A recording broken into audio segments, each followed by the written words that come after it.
Good morning everyone. पूरे एक हफ्ते के बाद मुलाकात हो रही है। ये मुलाकात पिछले मंडे को होनी थी और ये मुलाकात आज हो रही है।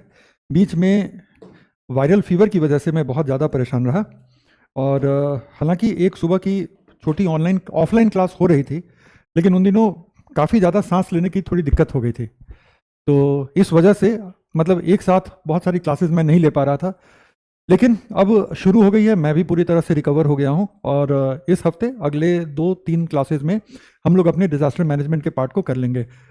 मैं ठीक हूं, मैं बिल्कुल ठीक हूं। जिस दिन हमारी आखिरी क्लास हुई थी, मतलब कि पिछले के पिछले फ्राइडे को, उसी दिन शाम से मुझे वायरल के सिम्टम दिखने शुरू हो गए थे। ट्यूसडे तक मेरी कोई क्लास नहीं हुई। ट्यूसडे के बाद सांस लेने वाली तकलीफ बनी रही, थोड़ा जकड़न बना हुआ था, लेकिन एक ऑफलाइन बैच फिर भी, क्योंकि वो बड़ा अर्जेंट था, तो वो थोड़ा सा मुझे लेना पड़ा। लेकिन उसके बाद फिर कुछ बच ही नहीं जा रहा था कि कोई और क्लास ले पाऊँ, तो उन दिनों वही सुबह के 1-1.5 घंटे की क्लास में ले पा रहा था। आप लोगों की क्लास मैं नहीं ले पाया, उसके लिए बहुत बहुत सॉरी। लेकिन इस वीक में हम लोग डिजास्टर मैनेजमेंट को अगले 3 क्लासेस में, आज कल परसों तक में, हम लोग अच्छे से समाप्त कर लेंगे। और नोट्स भी सारे अपडेट और हिंदी में बहुत अच्छे बन गए हैं, तो वो भी शेयर हो जाएगा। और मैं आप लोगों को दिखाना चाहूँगा कि किस तरह से इस बार के मेन एग्जामिनेशन में सवाल आए थे, और आप खुद से देखें कि एक सवाल एग्जैक्टली जैसे हमने पढ़ा था वैसे था। मेरी तबीयत ठीक है। अभी भी जो लोग जुड़ रहे हैं मेरी तबीयत के बारे में पूछ रहे हैं। मेरी तबीयत बाबू अब एकदम ठीक है, और मुझे शायद देख करके भी आपको लग रहा होगा कि मैं बिल्कुल ठीक हूँ। तो अब I am fine, fit and fine. और हम लोग अब काम पे लग जाते हैं, ठीक है। तो मैं सबसे पहले दिखाना चाहूँगा, क्योंकि अब मेन एग्जामिनेशन हो गया है 2024 का, तो आई वांट टू शो कि मेन एग्जामिनेशन 2024 में क्या बिल्कुल उसी पैटर्न पर सवाल नहीं आए जिस पैटर्न की हमने चर्चा की थी हमारे क्लास नंबर 1 में, कि किस तरह से 2 ही तरह के क्वेश्चन बनते हैं। एक बनता है आपदा के उदाहरण से, और दूसरा बनता है आपदा प्रबंधन के जो एक सिस्टम है उससे। तो आप अगर गौर से देखें तो एग्जैक्टली हमारी जो लास्ट क्लास हुई थी, ठीक है, वहां पे हमने यही किया था। हिंदी में देखें, आपदा प्रतिरोध क्या है, व्हाट इज डिजास्टर रेजिलियंस, इसे कैसे निर्धारित किया जाता है। डिजास्टर रेजिलियंस के मतलब क्या क्या घटक होते हैं जिससे कि हम उसको निर्धारण करते हैं, और उसके बाद एक प्रतिरोधक ढांचे के विभिन्न तत्वों का विवरण करें। डिजास्टर रेजिलियंस, ठीक है, डिजास्टर रेजिलियंस के अलग अलग घटक क्या हैं उसको आप बताइए, और आपदा जोखिम न्यूनीकरण के सेंडाई ढांचे के वैश्विक लक्ष्यों का भी उल्लेख करें। याद करिए, सेंडाई ढांचे में हमने 7 वैश्विक लक्ष्यों की भी चर्चा की थी, है ना। तो ये सारी चीजें हमने उसी दिन क्लास में डिस्कस किया था, और देखिए कि आ गया क्वेश्चन। और उसके बाद निर्धारण नहीं बताए हैं, मैं बता रहा हूं, निर्धारण पहले हो गया, चीजों को बस जोड़ने वाली बात है। वही कॉन्सेप्चुअली मैं बता दूंगा कि कहां से आप रेजिलियंस के तार जोड़ेंगे। और उसके बाद ये दूसरा क्वेश्चन जो एक बड़ा उभरता हुआ सा क्षेत्र है, और इस पर ये अब यूपीएससी ने तीसरी बार सवाल पूछ लिया। शहरी क्षेत्रों में बाढ़ एक उभरती हुई जलवायु प्रेरित आपदा है। जब हम लोग बाढ़ करेंगे, कल ही करना है हमें बाढ़, तो हम लोग इसको भी टॉपिक को देखेंगे और इस आपदा के कारणों की चर्चा कीजिए, और पिछले 2 दशकों में भारत में आई ऐसी 2 प्रमुख बाढ़ों की विशेषताओं का उल्लेख करिए, और भारत की उन नीतियों और ढांचों का वर्णन करें जिनका उद्देश्य ऐसी बाढ़ से निपटना है। तो ऐसे भी जब भी हम किसी भी प्राकृतिक आपदा को करेंगे तो उसके आपदा वाले एंगल में यही सारी चीजें शामिल होती हैं। सबसे पहली चीज तो शामिल होती है कि इस आपदा को लेकर के भारत का जोखिम का फैक्टर कैसा है, भारत के कौन कौन से क्षेत्र इस आपदा के प्रति जोखिम का अनुभव करते हैं, और रिस्क किस लेवल का, किस क्षेत्र का है। उसके बाद भारत में इस तरह की आपदाओं की जो है सो हालिया इतिहास क्या है, मतलब हाल फिलहाल में ये आपदाएं कब कब आई हैं, और उन आपदाओं में किस तरह का प्रभाव रहा, और उन आपदाओं में किस तरह से प्रबंधन किया गया, और फिर उस आपदा से निपटने के लिए दिशा निर्देश क्या हैं, नीतियां, अगर कोई राष्ट्रीय नीति है तो वो नीतियां क्या हैं, और इससे निपटने के लिए उपाय क्या किए गए हैं। तो यही चीज हमें करना होता है। और इसके पहले कि हम लोग वहां जाएं, एक बार आप लोग हमेशा ही थोड़ा सा ज्योग्राफी वाले हिस्से को करके आइएगा। जैसे कि अर्थक्वेक है, तो अर्थक्वेक की ज्योग्राफी आपको पता होनी चाहिए, क्योंकि यहाँ पे हम लोग प्रभावों की चर्चा करेंगे, अर्थक्वेक के आपदा वाले एंगल की चर्चा करेंगे और प्रबंधन की चर्चा करेंगे, ना कि अर्थक्वेक के भूगोल की चर्चा करेंगे। वो भूगोल का मामला है, प्लेट टेक्टोनिक या अर्थक्वेक कैसे होता है, या अर्थक्वेक की तीव्रता हम कैसे मापते हैं, वो सब कुछ। इसी तरह से अगर हम सुनामी की बात करें तो सुनामी क्या होता है, सुनामी क्यों होता है, सुनामी का भूगोल क्या है, यहां तक आपको बेसिक लेवल पे पता होना चाहिए, जो कि आप सचिन सर की क्लास को करके ऐसे भी आपको पता होगा, लेकिन एक बार उसको रिवाइज कर लीजिएगा जो आपने नोट्स बनाए हैं, तो आप सुनामी के आपदा वाले पहलू को भी बहुत बेहतर तरीके से देख पाएंगे और ये पूरी की पूरी जर्नी आसान हो जाएगी। हालांकि इस बार मेरी सोच थी, एक जगह मैं थोड़ा सा चूका, इस बार मेरी सोच थी कि हो ना हो लैंडस्लाइड पर प्रश्न पूछेंगे, जो आपदा के एग्जाम्पल देकर के जो सवाल पूछे जाने हैं, तो मुझे लगा था कि लैंडस्लाइड पर सवाल पूछा जाएगा, ना कि इस पर, लेकिन पूछ लिया शहरी बाढ़ पर। और शहरी बाढ़ पर पूछना इसलिए भी थोड़ा सा लाजमी था कि अब हर साल हम भारत में देख रहे हैं कि किसी न किसी शहर में एक बड़ा मेजर बाढ़ आता ही आता है। पिछले साल दिल्ली की बाढ़ थी, है ना, मुंबई 2-2 बार बाढ़ के चपेट में आ गया है, चेन्नई बाढ़ के चपेट में आ चुका है ना, तो इस साल पुणे बहुत बुरे तरीके से बाढ़ के चपेट में आया था, अहमदाबाद गुजरात भी बाढ़ के, उसके कई एरिया बाढ़ के चपेट में थे, है ना। नेक्स्ट ईयर लैंडस्लाइड पक्का है। देखो लेट अस सी की क्या मतलब कि यूपीएससी पूछती है, बहुत पक्का तो हम नहीं कह सकते, लेकिन हाँ इतनी उम्मीद करो कि कोई और नेचुरल डिजास्टर ना हो जिससे कि कोई नया टॉपिक बन जाए। ओके चलिए, अब हम लोग इसको देखें। एक सवाल को बस मैं यहां पर आंसर कर दूं आप लोगों के लिए, कि जो आपने ये पूछा ना कि इसका निर्धारण हम लोगों ने नहीं किया था, तो मैं निर्धारण वाले पॉइंट पर आ रहा हूं कि कैसे हम आपदा प्रतिरोध का निर्धारण करते हैं, क्योंकि ये हमारा पढ़ा हुआ आर्टिकल है ना, पढ़ा हुआ टॉपिक है, आर्टिकल नहीं, ये हमारा पढ़ा हुआ टॉपिक है। तो हम लोग यहां पर देखते हैं कि इस आंसर का फ्रेमवर्क आप कैसे लिख सकते थे। और उसके बाद सबसे पहले है आपदा प्रतिरोध को परिभाषित करता।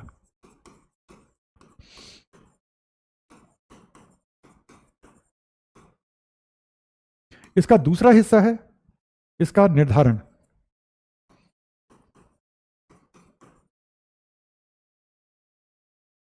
तीसरा है इसके घटक, विभिन्न तत्व। और चौथा है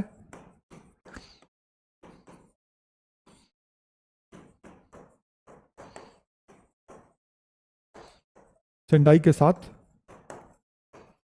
वैश्विक लक्ष्य। अब अगर आप देखें तो यही 4 चीज हैं जो कि हमें करना है। कितने में करना है? 250 शब्दों में करना है। 250 शब्दों को हम लोग किस तरीके से डिवाइड करेंगे? तो सबसे पहले आपदा प्रतिरोध को ठीक से परिभाषित करने के लिए हमें तकरीबन 50 शब्दों की जरूरत पड़ेगी। मतलब अप टू 5 सेंटेंस आप यहां पर लिख सकते हैं, ठीक है। और ये चीजों को आप लिख लीजिए, इस वाले को छोड़ दीजिए, क्योंकि जब हम शहरी बाढ़ की बात करेंगे तब हम लोग इसके भी एनालिसिस पर आ जाएंगे, लेकिन अभी जो हम लिख रहे हैं वो लिख लीजिए। रिया कह रहे हैं कि सर आपकी हैंडराइटिंग बहुत अच्छी है, थैंक यू रिया। अच्छा अब देखिए, ढांचे के विभिन्न तत्व, उसके पहले तो ये हमारा निर्धारण है कि इसको हम निर्धारित कैसे करते हैं। तो बेसिकली इसको भी आप 50 शब्दों का दें, ठीक है। और उसके बाद ये विभिन्न तत्वों की आप चर्चा करेंगे। तो मैं यहां पर यह मानता हूं कि यहां पर कम से कम जो है आपको 80 वर्ड यहां पर आपको देने चाहिए। और उसके बाद हाँ, ये 2024 का क्वेश्चन है, ये 2024 का, इसीलिए तो डिस्कस कर रहे हैं, करेक्ट। और तो घटक जो है हमारे 80 वर्ड हो गए और ये लगभग 70 वर्ड हो गए। और लास्ट में इंट्रोडक्शन में 2 सेंटेंस और लिख दीजिएगा, थोड़ा सा वर्ड लिमिट को एक्सीड कीजिएगा। अच्छा, जो लोग भी मेरी तबीयत के बारे में पूछ रहे हैं, मैं बिल्कुल ठीक हूं by the grace of God और आप लोगों की शुभकामनाओं की वजह से। और मेरी चिंता बाद में अपनी तबीयत से ज़्यादा डिजास्टर मैनेजमेंट के कवरेज को लेकर के थी। तो मुझे ज़्यादा अच्छा लग रहा है कि मैं क्लास में आकर के और आप लोगों के साथ फिर से जुड़ गया हूं और इसको कंप्लीट करेंगे। सर 15 अक्टूबर के पहले कोर्स खत्म हो जाएगा। आकाश, एग्जैक्टली 3 दिन में अब डिजास्टर मैनेजमेंट हमारा समाप्त होने वाला है, एग्जैक्टली 3 दिन में। तो 15 अक्टूबर तो बहुत दूर की बात है, अभी तो हम सितंबर में हैं, ठीक है।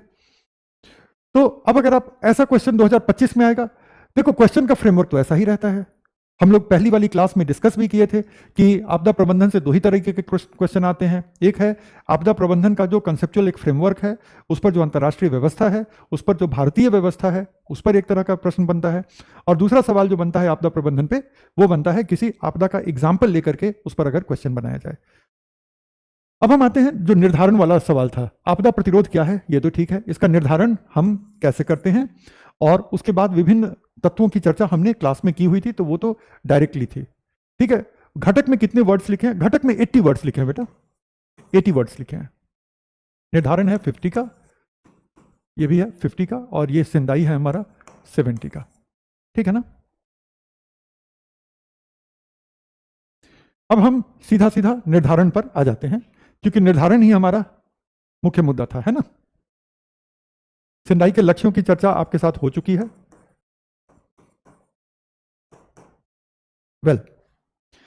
जब भी हम डिजास्टर रेजिलियंस को निर्धारित करते हैं किसी भी कम्युनिटी की, तो पहली बात तो यही है जो बहुत ऑब्वियस है कि इसका निर्धारण हमेशा किया जाता राज्य के स्तर पर नहीं किया जाता, बल्कि हम उस समुदाय के स्तर पर करते हैं जो समुदाय इस आपदा के प्रति सबसे ज्यादा आशंकाग्रस्त है, जो समुदाय इसके प्रति सबसे ज्यादा वल्नरेबल है।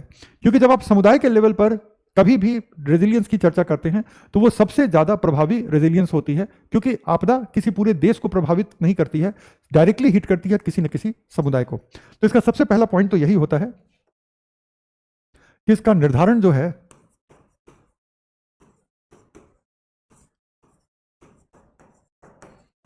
समुदाय के स्तर पर किया जाता है। उसके बाद निर्धारण किया जाता है एक वैज्ञानिक विश्लेषण से,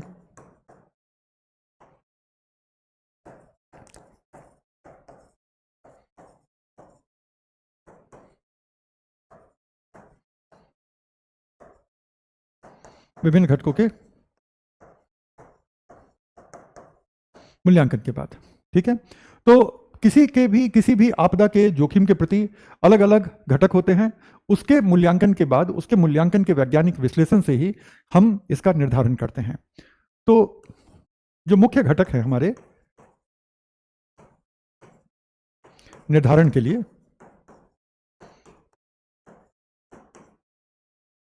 वो होता है सबसे पहले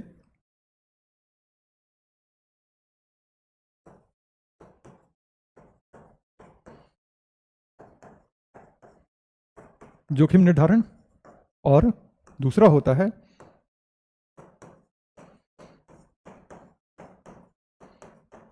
क्षमता विकास का स्तर,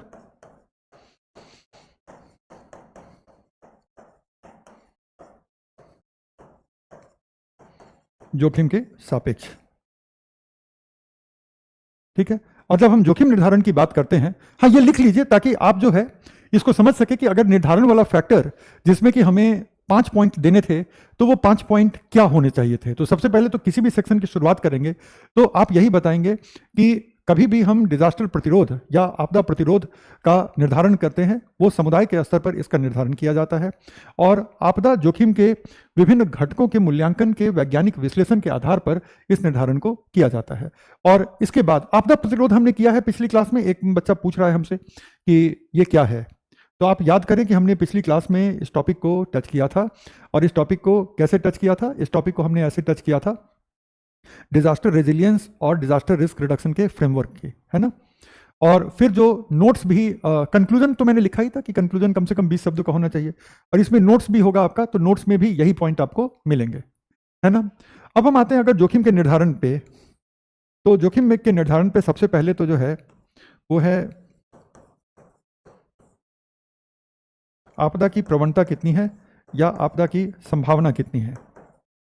फॉर एग्जाम्पल, अगर यहां पर अर्थक्वेक की संभावना है तो ये अर्थक्वेक हजार्ड के कौन से जोन में आता है, इस तरह से। दूसरा है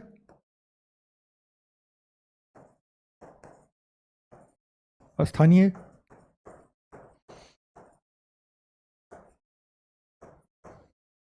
संवेदनशीलता। संवेदनशीलता में हम रचनात्मक संवेदनशीलता देखते हैं और सामाजिक संवेदनशीलता देखते हैं। पिछली क्लासों से अगर आप याद करें तो संरचनात्मक संवेदनशीलता से हमारा अर्थ होता है कि कभी भी अगर बिल्डिंग इस तरह से बने हुए हैं या बहुत घनी आबादी है तो वो कुछ खास तरीके के संरचनात्मक संवेदनशीलता को दर्शाता है। सामाजिक संवेदनशीलताओं में वो चीज़ें आती हैं कि जैसे किसी भी समाज में बुजुर्ग लोगों की संख्या बहुत ज़्यादा है तो वो सामाजिक संवेदनशीलता है, क्योंकि इन लोगों को किसी भी आपदा की स्थिति में बहुत ही ज़्यादा बचाव की ज़रूरत है। और दूसरी तरफ इन बुजुर्ग लोगों का आपदा प्रबंधन या आपदा के एकदम उपरांत इन लोगों का योगदान भी कम होगा। इसी तरह से अगर महिलाओं की संख्या ज़्यादा है, बच्चों की संख्या ज़्यादा है, तो ये हमारी सामाजिक संवेदनशीलता को बढ़ा देता है। फिर सामाजिक संवेदनशीलता में ही शामिल होता है कि आपको जानकारी और प्रशिक्षण किस स्तर की दी गई है। जानकारी और प्रशिक्षण का होना आपकी सामाजिक संवेदनशीलता को कम करता है, इनका नहीं होना इसी संवेदनशीलता को बढ़ा देता है। इसको आप डिस्कस करेंगे और उसके बाद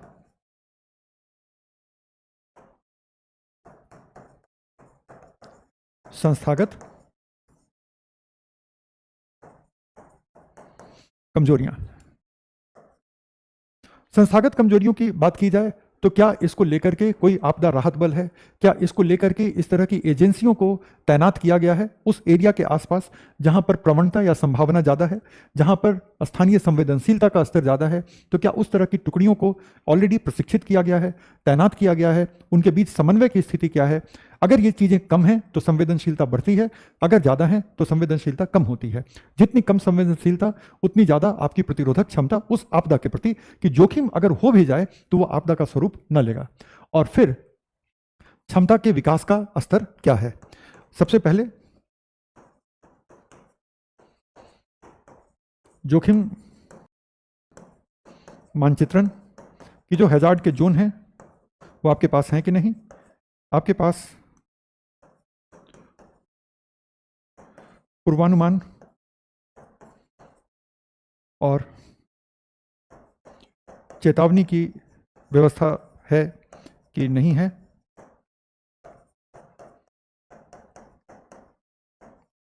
जागरूकता प्लस प्रशिक्षण का स्तर क्या है? इन चीज़ों को देख करके आप क्षमता विकास का निर्धारण करेंगे और दोनों को जब मिला लेंगे, आपकी एक तरफ जो है रिस्क का जो जोखिम का स्तर है वो और क्षमता विकास दोनों को मिला लें, हो गया आपके प्रतिरोधी क्षमता का आकलन, है ना? जागरूकता प्लस प्रशिक्षण, प्रतिरोधी संरचनाएं,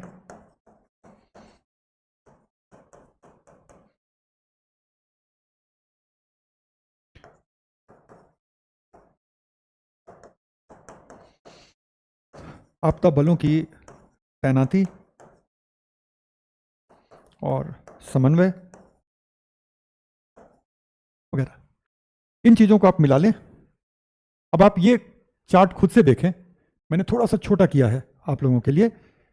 अब इस चार्ट को खुद से देखें और आप ये बताएं कि क्या इसके आधार पर, ठीक है, क्या इसके आधार पर आप लोग 5 सेंटेंस लिख सकते हैं कि नहीं? तो बड़े आराम से 5 सेंटेंस लिखे जा सकते हैं, हो गई निर्धारण की बात। तो सबसे सुंदर बात क्या है हमारे यूपीएससी मेंस की, कि अगर हमारे कंसेप्ट स्पष्ट हैं और उन कंसेप्ट को सपोर्ट करने वाले फैक्ट हमें याद हैं, तो हम किसी भी सेगमेंट को, जैसे ये एक क्वेश्चन का सेगमेंट था, आपसे कभी भी आपदा प्रतिरोधी क्षमता के निर्धारण पर फुल क्वेश्चन 250 वर्ड का तो पूछा नहीं जाएगा। जब भी पूछा जाएगा ये किसी क्वेश्चन के हिस्से के रूप में पूछा जाएगा। इतने ही पॉइंट को अगर आप 2-2 सेंटेंस में एक्सप्लेन करते हैं, करेक्ट, 2-2 सेंटेंस में एक्सप्लेन करते हैं तो 10 सेंटेंस हो जाएगा। एक सेंटेंस को करते हैं तो फिर आप देखेंगे कि ये 5 सेंटेंस में आपने इसको अच्छे से कवर कर लिया, तो वो क्वेश्चन के डिमांड पर तय होगा, वो क्वेश्चन के डिमांड पर तय होगा। 5 पॉइंट में अंतिम पॉइंट क्या है? अंतिम पॉइंट है आपदा बलों की तैनाती और इन बलों के बीच समन्वय।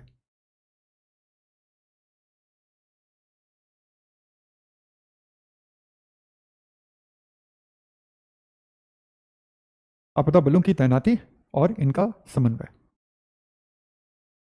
ठीक है। अच्छा, आंसर में क्या हम शॉर्ट में लिख सकते हैं? आंसर में ऐसे शॉर्ट फॉर्म आपको नहीं लिखना चाहिए। आंसर में इन्हीं चीज़ों को पॉइंटों में तब्दील करके आपको, मतलब एक सेंटेंस के पॉइंटों में तब्दील करके आपको लिखना होगा। क्यों ऐसा करना होगा? क्योंकि आपकी मेंस परीक्षा सिर्फ और सिर्फ आपके नॉलेज का परीक्षण नहीं है, बल्कि ये आपके एक्सप्रेशन का भी परीक्षण है। तो आपकी एक्सप्रेशन भी सुलझी हुई और स्ट्रक्चर्ड, मतलब एक संरचना में होनी चाहिए। एक्सप्रेशन कोई भी आपसे बहुत सुंदर साहित्यिक एक्सप्रेशन की उम्मीद नहीं रखता है। स्पष्ट छोटे वाक्यों में संदर्भित फैक्ट के साथ आपको देना है, लेकिन उसको एक संरचना देते हुए देना है। तो इसीलिए इस तरह के लिखने का अभ्यास हो, इसीलिए हर रोज अगर 1 घंटा हम लिखने के अभ्यास पे दें तो वो बहुत अच्छा रहेगा। इतना छोटा है कि मैंने बलों को वनों लिख दिया। चलो, तो डन, ये हमारा हो गया। डायग्राम यूज कर सकते हैं जहां भी आवश्यक हो, बिल्कुल कर सकते हैं, ठीक है। अच्छा, एक चीज जो कि मैं कहना चाहूंगा कि कोर्स का जो भी प्रशासनिक पहलू है, ठीक है, कोर्स का जो भी प्रशासनिक पहलू है, मिसाल के तौर पे कोर्स में क्या ये शामिल है, क्या ये शामिल नहीं है, या कोर्स की वैलिडिटी क्या है, आप मेरी सीमित भूमिका को समझिए, तो मुझे कहने का कोई लाभ नहीं हो पाएगा। ये जब आप कह रहे हैं तो मेरी तरफ से बस ये बात पहुंचा दी गई है, और बाकी तो कुछ प्रशासनिक फैसले भी होते हैं, है ना, जहां पर मेरा हस्तक्षेप बिल्कुल भी वांछनीय नहीं है। मैं अपनी सीमाओं को मतलब उल्लंघन करूंगा, सीमाओं का उल्लंघन करूंगा अगर मैं वहां पर हस्तक्षेप देने की कोशिश करूं। तो इसलिए आप लोगों से बहुत विनम्र निवेदन है कि जो प्रशासनिक मुद्दे हैं उनको इस क्लास में न लाया जाए, तो उसका एक बेनिफिट ये होगा कि हम लोग क्लास पर फोकस कर सकते हैं, है ना। अपडेट करना बताएंगे, वो बिल्कुल बताएंगे, ठीक है, अपडेट करना हम बिल्कुल बताएंगे। एक सेकंड रुक जाए। अब हम आ जाते हैं एक टॉपिक पर, और बस एक मैप आप लोगों के लिए मैं ओपन कर रहा हूं।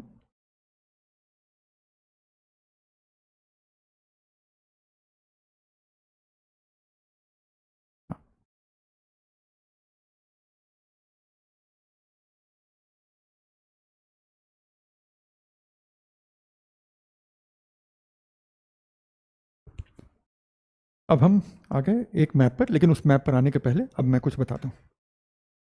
अब हम आते हैं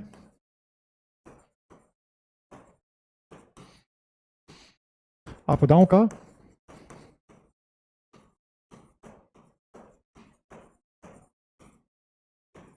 भारत के संदर्भ में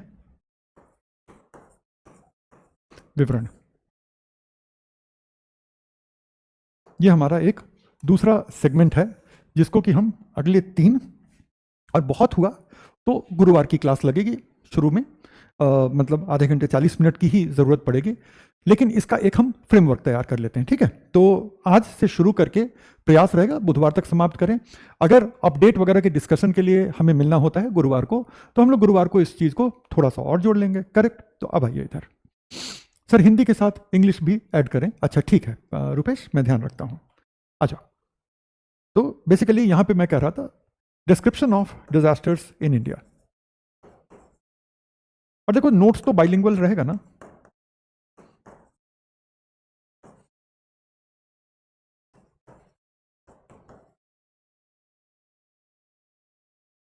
भारत में डिजास्टर का क्या विवरण है, अब इसका एक फ्रेमवर्क मैं अभी बताने जा रहा हूं, इसीलिए बस अभी इतना ही लिखा है। पहले इसका फ्रेमवर्क बताता हूं कि ये एक ही फ्रेमवर्क पर, ठीक है ना, एक ही फ्रेमवर्क पर अब हम सारे डिजास्टर को डिस्कस करने जा रहे हैं, करेक्ट। तो इतना तो आपने लिख ही लिया। सर क्या ये न्यू टॉपिक है, बिल्कुल न्यू टॉपिक है, बिल्कुल न्यू टॉपिक है, ठीक है। आ जाओ, क्या क्या आपदाएं हमें भारत के संदर्भ में देखना है, और लास्ट में हम बताएंगे अपडेट का क्या हमारा मेथड रहेगा। तो इसमें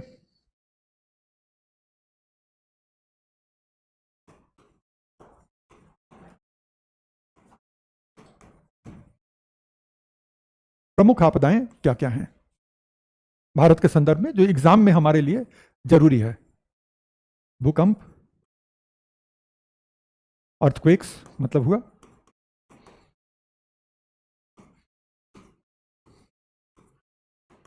सुनामी,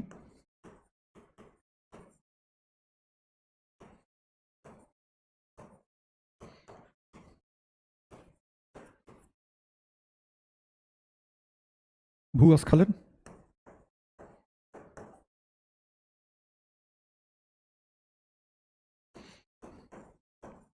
लैंडस्लाइड्स,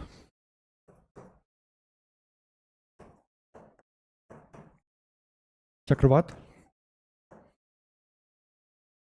साइक्लोन्स,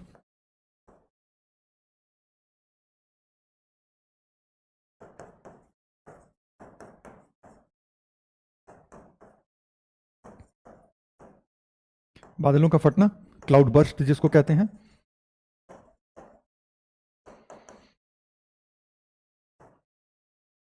छठा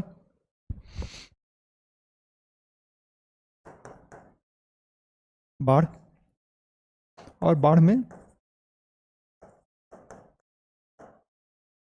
शहरी बाढ़ समेत, फ्लड्स इंक्लूडिंग अर्बन फ्लड्स।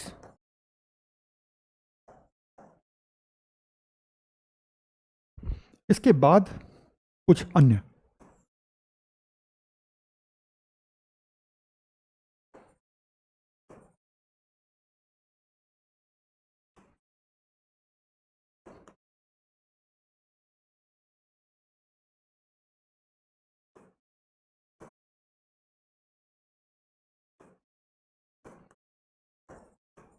बांध का टूटना,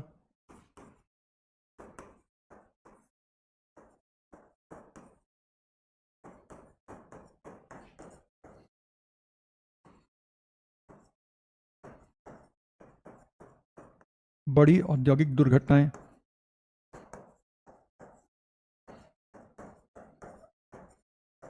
बड़ी परिवहन, परिवहन का मतलब ट्रांसपोर्ट दुर्घटनाएं,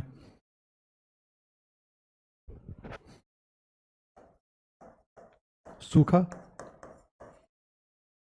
जिसको हम ड्राउट कहते हैं, है ना। बांध का टूटना को हम ब्रीच इन डैम कहते हैं, ठीक है।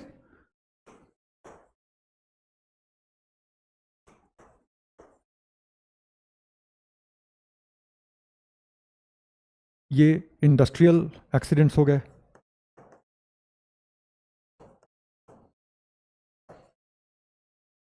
ये जो हमारा मेन है चार, ये मेन के चार, ये मेन के जो 6 हैं वो ज़्यादा इंपॉर्टेंट हैं। और अगर किसी साल कुछ इस तरह की अनफॉर्चुनेट घटना हो जाए, जैसे कि कोई बहुत बड़ी रेल दुर्घटना हो गई जिसमें कि राष्ट्रीय आपदा या राज्य आपदा प्रबंधन के बलों को भी तैनात करना पड़ा, तब मुमकिन है कि उस पर सवाल आ जाए। हालांकि अभी तक जितने क्वेश्चन आए हैं वहां पर एक भी इंडस्ट्रियल डिजास्टर नहीं पूछा गया है, एक भी परिवहन का डिजास्टर नहीं पूछा गया है। एक बार सूखा पूछा गया था क्योंकि उस साल सूखे की स्थिति बनी थी सेंट्रल इंडिया में, इसलिए पूछा गया था, है ना।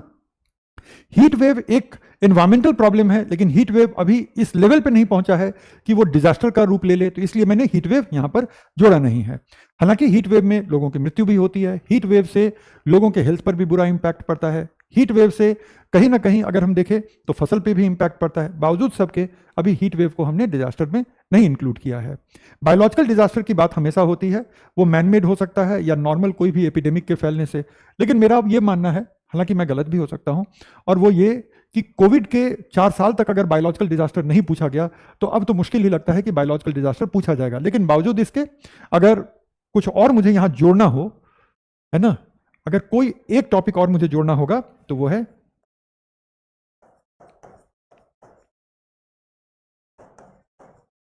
जैविक आपदा, जिसको हम कहते हैं बायोलॉजिकल डिजास्टर।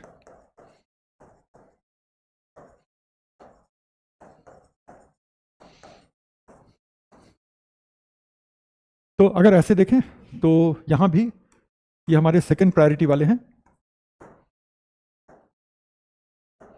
ये सेकंड प्रायोरिटी वाले ऐसे हैं कि अगर उस समय करंट में कोई इशू बनेगा, अगर करंट में कोई इशू बनेगा तब वहां से सवाल पूछे जाएंगे, लेकिन आपको तैयारी इन 6 आपदाओं की करनी है, ठीक है।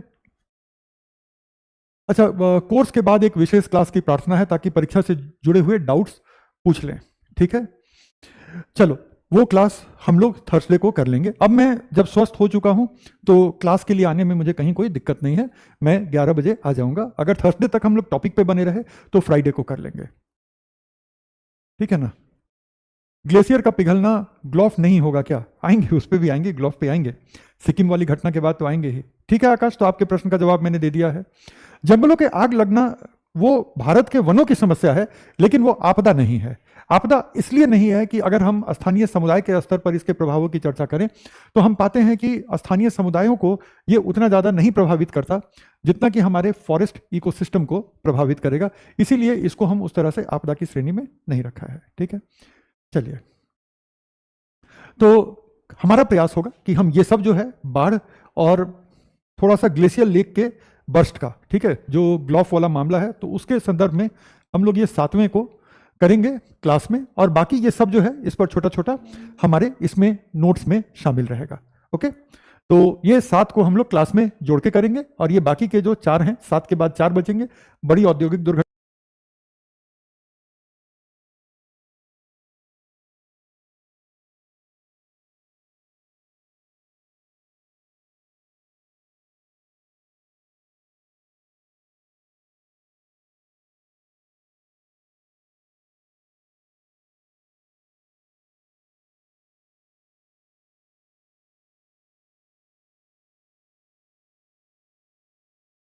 वो नेटवर्क की प्रॉब्लम हो सकती है, आप लोग एक बार देख लीजिएगा। अच्छा, बहुत सारे बच्चे कह रहे हैं कि वीडियो फ्रीज कर गया है।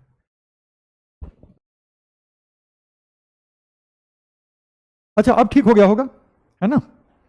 चलिए, तो इनका हमें फ्रेमवर्क क्या रखना है, इन आपदाओं का, जो भी आपदा हमें करना है, इनका आपको फ्रेमवर्क पता होना चाहिए। फ्रेमवर्क पता होना चाहिए।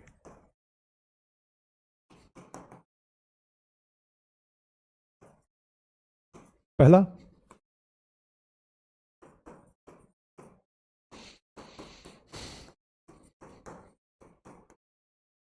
आपदा का संक्षिप्त विवरण।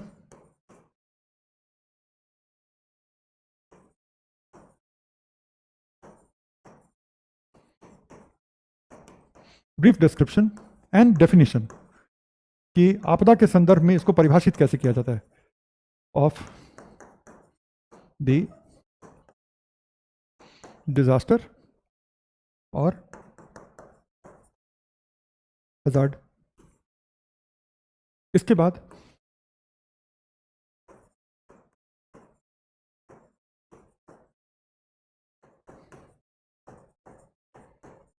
भारत में इसको लेकर के जोखिम किस लेवल की है, ठीक है? भारत में इसको लेकर के जोखिम किस लेवल पे है, मतलब कि रिस्क फॉर इंडिया। इसका सबसे पहला पार्ट होता है level of risk,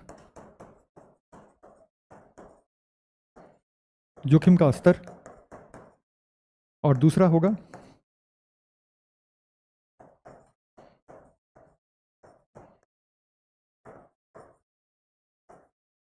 contributing factors.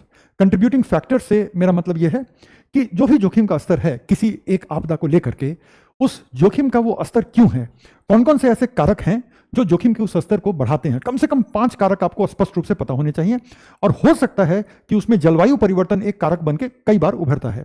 हमेशा नहीं उभरेगा, कई बार उभरेगा। एग्जाम्पल देता हूं, क्लाउड बर्स्ट में जलवायु परिवर्तन बिल्कुल कारण बन के उभरेगा। इसी तरह से फ्लड में जलवायु परिवर्तन कारण बन के उभरेगा। चक्रवातों में जलवायु परिवर्तन एक कारण बनकर के उभरेगा। क्लाउड बर्स्ट में जलवायु परिवर्तन कारक बन के उभरेगा। और बहुत ज्यादा वर्षा की वजह से अगर लैंडस्लाइड हो रहा है तो वहां भी कहीं ना कहीं पिछले या उसके पिछले स्तर का कारण जलवायु परिवर्तन बन के उभरेगा। लेकिन जरूरी नहीं कि हर जगह। भूकंप और जलवायु परिवर्तन का क्या लेना देना। इसी तरह से सुनामी और जलवायु परिवर्तन का क्या लेना देना। तो बहुत सारे, या जैविक कोई आपदा है तो उसको और जलवायु परिवर्तन का क्या लेना देना। बड़े पैमाने का, बड़े स्तर का ट्रांसपोर्ट का एक्सीडेंट, बड़े स्तर का औद्योगिक एक्सीडेंट, जलवायु परिवर्तन का कोई लेना ही देना नहीं है यहाँ पे, ठीक है? तो ये चीज हमें ड्रॉट में हो सकता है, ड्रॉट में जलवायु परिवर्तन की भूमिका बिल्कुल हो सकती है, जो नेमत कह रही हैं। तो नेमत ने जो कहा ड्रॉट में बिल्कुल है ना? तो कंट्रीब्यूटिंग फैक्टर क्या है, मतलब कि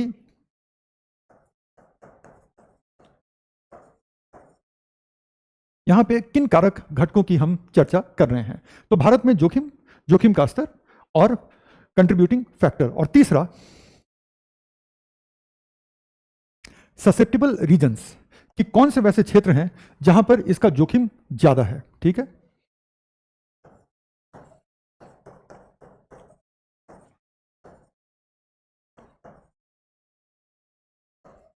प्रवण क्षेत्र। अब जैसे अगर हम बात करते हैं तो हिमालय का जो क्षेत्र है वो भूकंप के प्रति बहुत ज्यादा प्रवण है। इसी तरह से भारत का पूर्वी तट चक्रवातों के प्रति बहुत ज्यादा प्रवण है, जबकि यही बात हम पश्चिमी तट के बारे में नहीं कहेंगे। है तो, लेकिन उतना ज्यादा नहीं है जितना कि पूर्वी तट है। इसी तरह से अगर हम सुनामी की भी बात करें तो हमारा पूर्वी तट ज्यादा प्रवण है कंपेयर टू पश्चिमी तट। हिमालय का क्षेत्र अगर हम पश्चिमी घाट के क्षेत्रों से तुलना करें तो लैंडस्लाइड के प्रति कहीं ज्यादा प्रवण है। ग्लेशियल लेक की बात करें तो ग्लेशियल लेक के फटने के प्रति हमारा हिमाचल प्रवण है, लेकिन उससे ज्यादा कहीं सिक्किम प्रवण है। क्यों प्रवणता बढ़ी है? क्योंकि वहां पर हमने जो वाटर का जो फ्लो है, रिजर्वायर है, वो सब में हमने बहुत ज्यादा छेड़खानी की है। बहुत सारे ऐसे प्रोजेक्ट रहे हैं, है ना? तो इस तरह से अगर देखें, अब बहुत लोगों को ये चीज समझ में नहीं आ रही होगी कि अगर ऐसा है तो इस बार वायनाड का क्राइसिस कैसे हो गया। वायनाड का क्राइसिस पश्चिमी घाट में है, तो इतना बड़ा क्राइसिस कैसे हो गया? तो मैंने कहा कि प्रवणता कम है, प्रवणता नहीं है ऐसा तो है ही नहीं। और फिर जब हम आते हैं कि वायनाड के आसपास जिस तरीके से पारिस्थितिक बेसिक की बहुत ज़्यादा अवहेलना की गई है, और जिस तरीके से वहाँ पर जंगलों की कटाई हुई, जिस तरीके से पहाड़ों को काटा गया, डेवलपमेंट को बढ़ाया गया, ये होने वाला था। लोग मानते नहीं हैं, लेकिन ये होने वाला था। पुणे के पास एक जगह है मालिन। मालिन में पूरा का पूरा गांव मलबे के नीचे दब गया। पहाड़ से इतनी बड़ी मात्रा में भूस्खलन हुआ कि पूरा का पूरा गांव रात के रात में मलबे के अंदर दब गया और बह के चला गया। तो इतना बड़ा डिजास्टर, और ये हाल की बात नहीं है। आप ये करिएगा, गूगल करिएगा मालिन डिजास्टर, और आपको मिल जाएगा ये। तो मेरे कहने का मतलब है कि हो सकता है वेस्टर्न घाट में भी, लेकिन जितनी ज़्यादा तीव्रता, जितनी ज़्यादा घटनाएं हमें हिमालय के क्षेत्र में मिलती हैं, उतनी ज़्यादा वेस्टर्न घाट में नहीं मिलती है ना। तो ये चीज़ है। तो प्रवण क्षेत्र कौन कौन से हैं भारत में, उनकी चर्चा। तो भारत में जोखिम का स्तर हो गया। उसके बाद जो एक चीज़ बड़ा इंपॉर्टेंट है और वो बार बार उभर करके आता है, भारत की प्रमुख घटनाएं।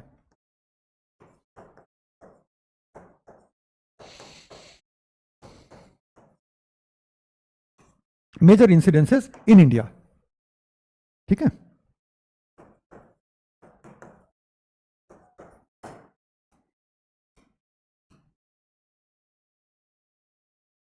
मेजर इंसिडेंसेस इन इंडिया, और यहां पर भारत की जो प्रमुख घटनाएं हैं, तो मेनली हमें क्या देखना होता है, और एक ही फ्रेमवर्क आप रखिएगा, कब, व्हेन, कहां, वेयर, वाई, मुख्य कारण क्या रहे। अब मान लीजिए हम बात करते उत्तराखंड के किसी बहुत मेजर अर्थक्वेक की, तो उसका कारण क्या होगा। उसका एक ही कारण है कि वो सिस्मिक जोन 5 में आता है, भौगोलिक कारण है, करेक्ट। तो क्यों, इसका प्रभाव क्या रहा, इम्पैक्ट, मतलब कि वहाँ के स्थानीय प्रभावित समाज पर उसका क्या असर पड़ा, वहाँ के इंफ्रास्ट्रक्चर पर उसका कैसा प्रभाव रहा, फिर वहाँ के ओवरऑल अर्थव्यवस्था पर क्या प्रभाव रहा, क्या जान की भी हानि हुई, क्या लोगों की जान भी गई, अगर हाँ तो अनुमानित क्या है, क्या संख्या है वगैरह, और फिर उस समय इसका प्रबंधन कैसे किया गया, मैनेजमेंट। और एक पहलू जो बहुत सारे लोग छोड़ देते हैं, और वो है लेसन्स लर्न्ड। लेसन्स लर्न्ड मतलब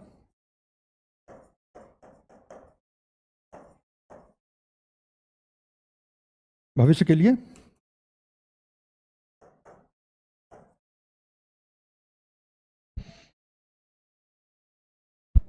आप इसको कह लीजिए कि भविष्य के लिए क्या हमें शिक्षा मिलती है और हमने क्या किया, लेसन्स लर्न्ड। और एक और जोड़ दें,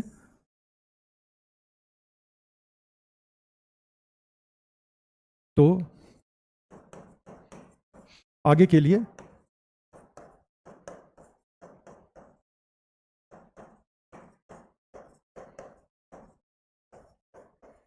कदम, मतलब स्टेप्स फॉर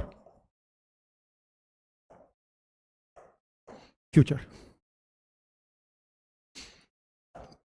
तो ये तो देखो वन पॉइंटर है, ये भी दूसरा वन पॉइंटर है।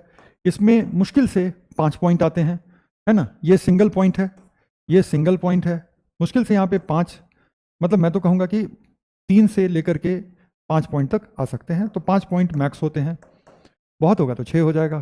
प्रभाव में मान सकते हैं कि 5 से 6 पॉइंट का प्रभाव होगा, 5 से 6 पॉइंट का प्रबंधन कि ये हुआ तो कैसे होगा, कैसे हमने इसको मैनेज किया, कैसे लोगों को, जो प्रभावित लोग थे उनको सुरक्षित जगहों पर ले जाया गया वगैरह। भविष्य के लिए हमें क्या क्या सीखने को मिला। हो सकता है कि जब आपदा आई हो तब हमने रियलाइज किया हो कि कुछ चीज़ों के लिए हम कतई तैयार नहीं थे। ऐसा क्यों है कि हमारा आपदा प्रबंधन अधिनियम 2005 में आता है, वो हमें सुनामी 2004 सिखा के गया, और इसी वजह से हमें समझ में आती है कि एक प्रणालीगत तरीके से आपदा को उनके प्रति प्रतिरोधी क्षमता को विकसित करना, और आपदा की स्थिति में उसके एक अच्छे प्रबंधन से हम जान माल की हानि को कम से कम कर सकते हैं।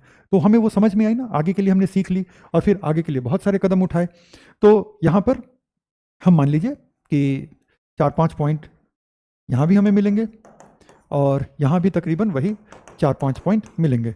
तो कुल मिलाकर के देखें तो 20-22 पॉइंट में हर प्रमुख घटना आप उसको कर लेते हैं।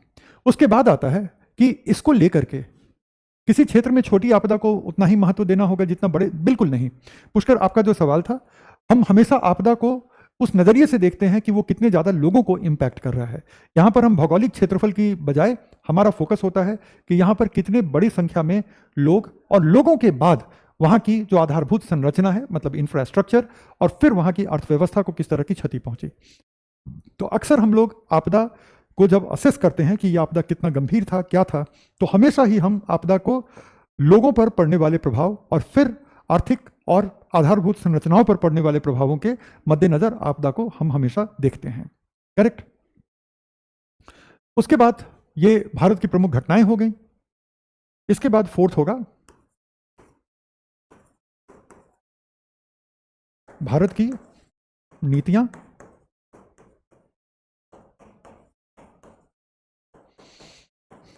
दिशा निर्देश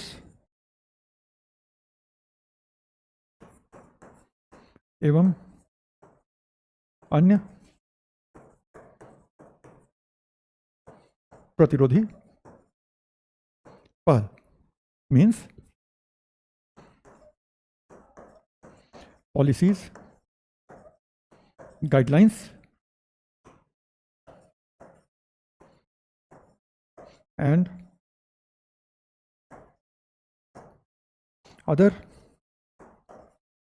resilience oriented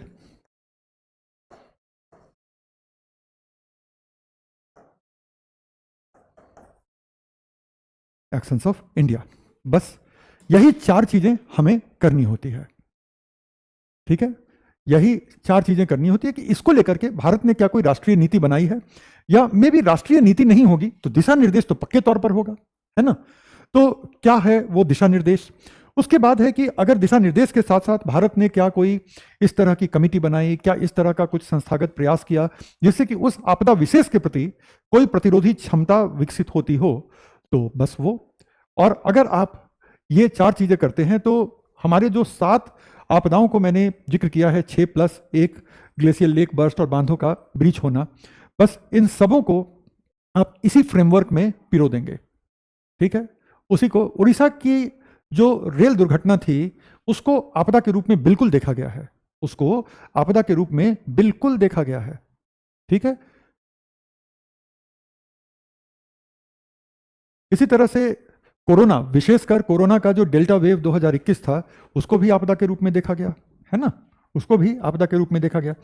तो अब अगर आप वापस चले जाइए यहाँ, तो ये जो 7 हैं 6+1, इन सब को इसी फ्रेमवर्क, ठीक है, इन सब को इसी फ्रेमवर्क में अब हम लोग स्ट्रक्चर्ड तरीके से एनालाइज करने जा रहे हैं। ठीक है, आज चूंकि अब समय की कमी है तो हम लोग कुछ शुरू नहीं करेंगे, लेकिन कल जैसे हम लोग भूकंप कर सकते हैं, भूकंप से उत्पन्न सुनामी की स्थिति कर सकते हैं, फिर उसके बाद लैंडस्लाइड की बात भी कल आराम से की जा सकती है, और उसके साथ हम लोग किसी एक छोटे टॉपिक को जोड़ सकते हैं, फॉर एग्जाम्पल क्लाउड बर्स्ट को जोड़ सकते हैं।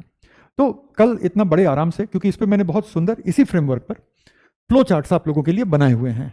ठीक है, इस पर आप लोगों के लिए फ्लो चार्ट्स बनाए हुए हैं, तो वो फ्लो चार्ट्स के थ्रू हम लोग एक एक करके देखेंगे, और फ्लो चार्ट फिर आप लोगों के साथ शेयर भी रहेगा सो दैट कि आप उसको रिवाइज भी कर सकेंगे। तो अब थोड़ा सा आप लोग इस एरिया को लेकर के आश्वस्त रहें कि जो क्वेश्चन इस साल भी आए हैं वो उसी पैटर्न पर आए हैं, जो पैटर्न हमने क्लास 1 में ही समझ लिया था, तो कहीं कोई चिंता की बात है नहीं, और हम लोग कर भी रहे हैं इतने कॉम्प्रिहेंसिव कि कुछ छूटेगा नहीं। Last but not the least, थोड़ा अपडेट अपने आप को रखना पड़ेगा किसी भी मेजर आपदा की स्थिति को लेकर के। तो बस इतना ही आज के लिए, क्योंकि अब समय कम है तो मैं कुछ भी नया नहीं शुरू करना चाहता। कल मिलते हैं, और कल कम से कम हम लोग 4 आपदाओं को डिस्कस कर रहे हैं। Goodbye everyone, good bye.